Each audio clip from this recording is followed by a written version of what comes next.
Kalau kita bisa menemukan 3 dimensi, Iya. ya kita bisa moksa di situ. Itu saja lah. Tapi kan terjebak di 3 dimensi putaran galaksi lah. Iya, iya, iya. Jatuhnya kan ke situ. Sirkuit galaksi. Yang loncatannya bikin bingung. Tergantung Gusti Allah kita bisa kembali.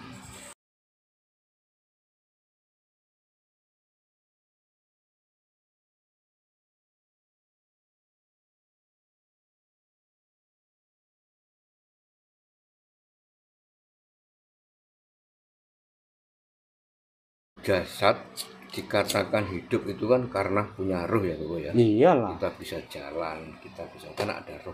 Lah iya. Ketika orang tidur, rohnya itu kemana? Ini pertanyaannya kayaknya gampang, tapi banyak ribetnya nih urusannya. Sampai tidur segala. Tidurnya orang berilmu sama tidurnya orang awam beda. Ngimpi gitulah. Ngimpinya orang berilmu jarang ngimpi. Sekali ngimpi ya petunjuk. Nggak pernah ngimpi kalau orang yang berilmu. Yang orang awam ya banyak ngimpi. Mana yang benar mana yang salah ya nggak tahu. Tapi kalau ngimpinya orang berilmu karena dia jarang ngimpi, itulah petunjuk. Cuma sering didramatisir, wangsit. Repot urusan. Kayak gini waktu itu aku jarang ngimpi. Sekali ngimpi aku dapat impian orang tuaku kecelakaan. Ya itu ngimpi. Aku ainul yakin bahwa ini bukan ngimpi, ini petunjuk. Nyawa orang tuaku dalam bahaya, kecelakaan. Betul aja kita menuju sana. Ya kecelakaan di tengah jalan, tapi kita tetap kekeh, nggak mau balik lagi kembali ke Tuban, tetap ke Jakarta, walaupun keadaan babak belur. Bener aja, kita udah utarakan lengah, kecelakaan. Kita cegah ya susah, karena ada pihak-pihak ngeyel. Apa yang kita ucap ngeyel, ya kejadian betul. Makanya pendarahan otak. Udah apapun tuh ngomong dikit keluar darah. Iya. Udah pendarahan otak, muntah darah lagi. Itu kita untung di rumah aku kan selalu ada fasilitas. Kayak rumah sakit sendiri lah di dalam rumah. Ya ruang mandi uap itu ya dengan tradisional. Dokter sudah memvonis ini kalau tidur koma. Kalau mata dia merem tidur koma pasti karena pendarahan otak. Sudah muntah terus. Ya ujung-ujungnya ya pakai jamu itu sama mandi uap. 7 hari udah jalan ke pasar. Soalnya gini Bobo, terkait roh orang yang tidur tadi kan. Kan saya dulu itu ada tetangga. Dia tidur kan. Tiba-tiba kok kebablasan mati gitu loh. Nah, makanya kan roh orang tidur sebenarnya kemana gitu loh Bobo. Tanpa kalian sadari, mereka kena angin duduk, bisa aja. Sebelum tidur udah kelihatan pucat. Angin duduk paham tidak? Kayak angin nusuk ke jantung. Ya seringkali orang kebablasan itu. Itu ya. Iya, dia pekerja keras, makan telat, kan bisa jadi angin duduk. Padahal udah ada gejalanya, tapi kadang orang kan nggak ngerasain sakit, ndablek. Akhirnya ya seperti itu. Banyak orang kematian kan angin duduk sih. Tapi nanti dibilang santet orang. Padahal bisa diteliti, setelah mereka mati langsung membiru. Itu angin duduk namanya. Bukan goib, angin kelamaan. Goib juga ya kalau bicara angin.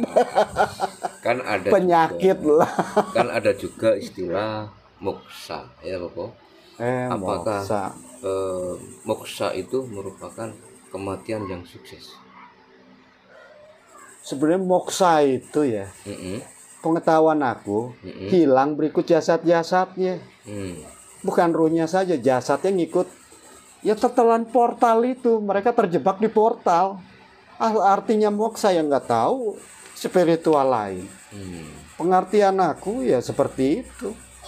Kalau kita bisa menemukan 3 dimensi, ya kita bisa moksa di situ. Itu saja lah. Tapi kan terjebak di 3 dimensi putaran galaksi lah. Iya. Jatuhnya kan ke situ. Sirkuit galaksi. Yang loncatannya bikin bingung. Tergantung Gusti Allah kita bisa kembali. Jadi intinya menurut Bapak Hendro, moksa itu bukan kematian yang sukses. Bukan ya? Malah terjebak di dimensi galaksi. Jatuhnya ke situ. Ya karena kan kesedot sama 3 portal alam itu. Alam langit, alam bumi, alam tengah. Soalnya kan banyak orang-orang spiritual gitu, yang kita temui, kita jumpa itu, dia itu pengennya itu moksa. Katanya moksa itu kan bisa dikategorikan kematian yang sukses kan gitu. Inilah yang berbahaya. Iya, makanya untuk mohon Bapak Hendro untuk meluruskan gini. Tidak ada yang namanya moksa kematian sukses. Malah kita terjebak. Ngambang sifatnya. Tidak kembali ruhnya ke Gusti Allah, kembali ke asal, ya tidak pula ke bumi. Ngelewatin hukum bumi dong. Kita kan kalau meninggal, tentunya hukuman kita ada di bumi, karena asal kita kan bumi. Ya, pengadilan kita ya di kerak bumi. Amal dan perbuatan semasa kita hidup, itulah pengadilan kita. Nanti setelah diadili amal dan perbuatan semasa kita hidup, baru kita hidup di alam tengah. Ya sama kayak kita, manusia alam tengah, tapi berbentuk ruh. Alam ruh. Iya. Jadi orang moksa itu tidak bisa menitis ruhnya. Ya nggak bisa. Namanya menitis itu kan gen darah sih. Iya toh. Apa yang dilihat anakku, buktinya anakku bisa mempunyai ilmu-ilmu aku. Nah kalau aku moksa, urusannya apa sama yang tadi kamu bilang? Iya. Lah ilmu udah tertitis semasa dia jadi wujud janin. Kan itu sebelum jadi wujud janin ya udah nitis namanya. Lanjut apalagi? Ciri-ciri seseorang yang memiliki titisan ilmu luhur itu apa, Bu? Ya dari kecil juga udah punya kelebihan. Dipandang orang awam juga pasti sudah punya kelebihan. Itu ciri-cirinya yang nggak bisa dicolong. Nah ini terkait manitis Bapak, kan ada juga yang pemahaman bahwa orang itu tidak semuanya bisa manitis dengan sempurna, ya kan? Ada juga yang manitis hewan, gitu, tumbuhan dan lain-lain. Itu bagaimana Bapak? Menurut Bapak bagaimana pemahaman itu? Ini dia sudah terlalu jauh penyesatannya orang. Gimana Bapak itu pemahaman itu? Luruskan dulu. Oke, fungsinya kita nyerap energi itu untuk apa? Tumbuhan apa yang diserap ya obat-obatan dong kalau model aku. Ini kecuali bangsa binatang nih, siluman namanya. Saya diulang biar aku memahami. Kan ada pemahaman seperti ini kan. Orang meninggal itu tidak semuanya itu bisa manitis dengan sempurna, ya kan? Ada juga nitis ke binatang, ya kan? Ada juga nitis ke tumbuhan. Itu karena dia itu kehidupannya di dunia itu orangnya nggak sempurna lah. Akhirnya dia tuh nggak bisa sempurna. Bisa menjadi binatang, tumbuhan dan sebagainya. Itu kalau menurut Bapak apakah benar? Itu kayak orang kejadian kecelakaan dilalah dekat pohon besar. Ya nyangsang di situ lah. Ini tes ketumbuhannya di mana? Makanya aku bingung. Ya ruhnya, karena itu kan di luar kehendak Gusti Allah. Jadi sifatnya ngambang.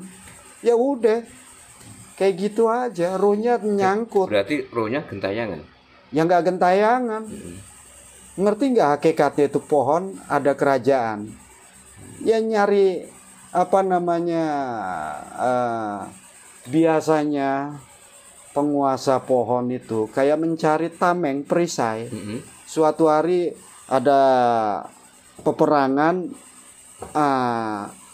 roh manusia itu buat tameng untuk mereka. Tameng tuh bisa diantem raja goibnya, jebret, kena gitu. Padahal yang kena ya tumbal-tumbal itu perisai.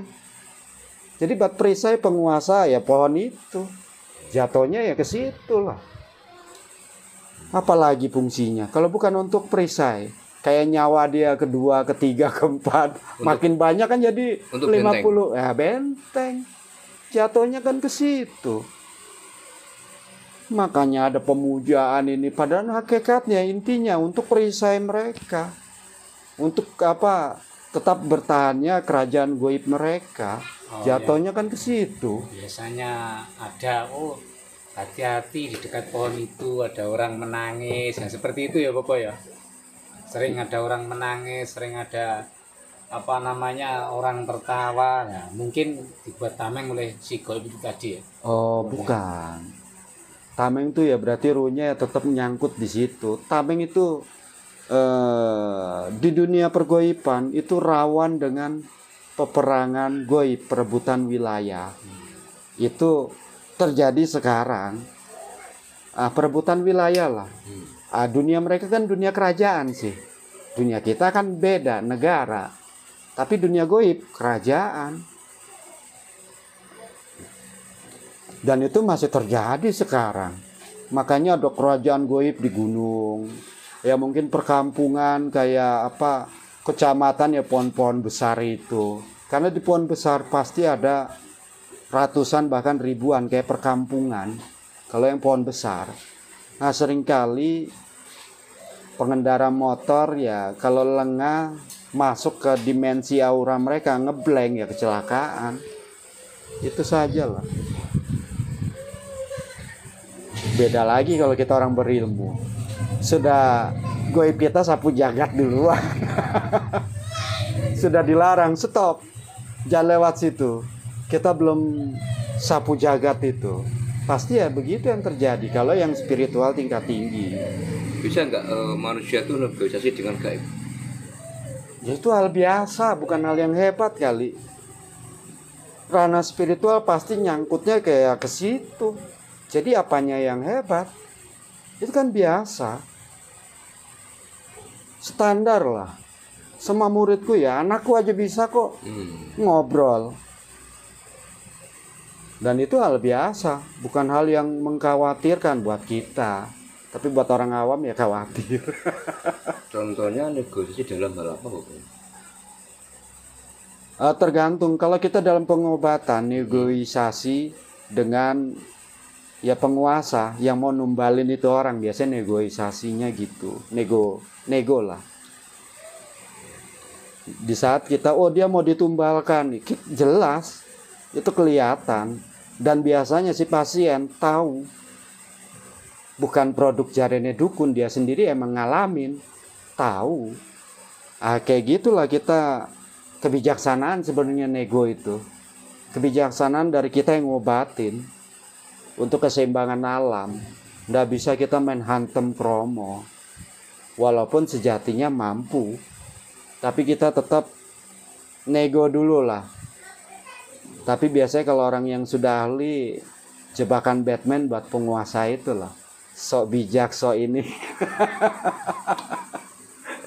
Itu kalau diri aku pribadi. Iya. Itu saja lah. Kalau orang lain kan ya nggak tahu, levelnya kan beda-beda spiritual. Ada yang asli, ada yang tidak. Yang asli ya level. Biasa ditentukan levelnya. Dan mereka tahu. Biasanya spiritual tahu, wah dia SMP, gua masih SD, ya kalah, yang pasti mundur. Yang ada seperti itu kalau yang asli. Beda sama yang palsu, merasa dia sudah SMA, padahal SD aja ndak lulus. Bingung lagi analogi begitu. Ya banyak terjadi di luar.